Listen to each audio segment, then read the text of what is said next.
Nostalgia!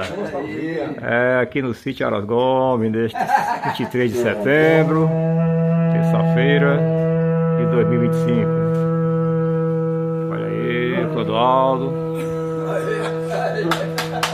Remetendo aqui esse diálogo.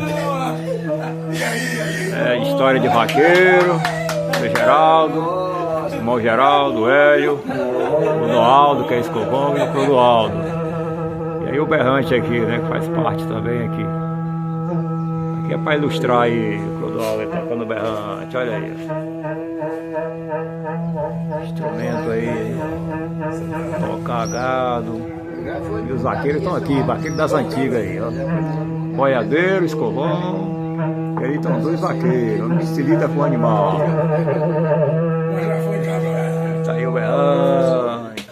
Eita, rapaz. Cadê? Eu falei com ele. Tá. Irmão Geraldo aqui. Irmão Geraldo tá aqui. Essa de vaqueiro aqui, o Hélio. O Hélio aqui, tinha um berrantão bonito. Aqui é o Hélio. E o Noaldo, Escovão. Nostalgia! Sessão nostalgia. Tempos áureos da montaria. Escovão, Hélio e Geraldo Moreira. Rapaz. Geraldo Moreira Brito. Moreira Brito. Seu Raimundo gosta do Moreira. Esse berrante é porque ele tá com som. Sei. Eu? Sessão nostalgia aqui. Conversa do passado aqui de boiadeiro, de vaqueiro. Cavaiadeiro, que é Escovão. Escovão desde os 8 anos, tá lutando com o animal. Geraldo, irmão Geraldo aqui, seu Hélio também. Seu Hélio que é lá de Quebra, está aqui. Dentro da região de Jussari. São homens que tiveram a vida lidando com animais, né? Homem do campo.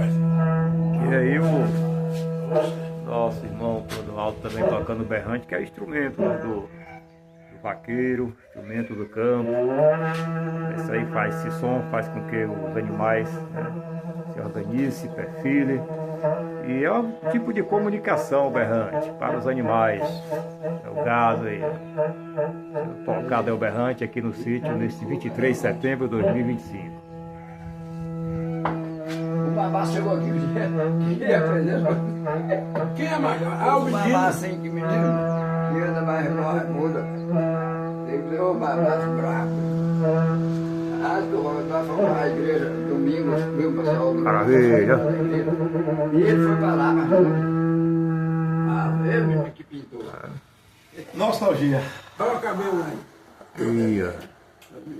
No sítio. Tocar o berro, que mulher da estrada, porque eu vou feio. Ah, E ele lá vai ouvir. Aí eu digo, vai pra onde? Vai pra Brasil. Vai dar comida.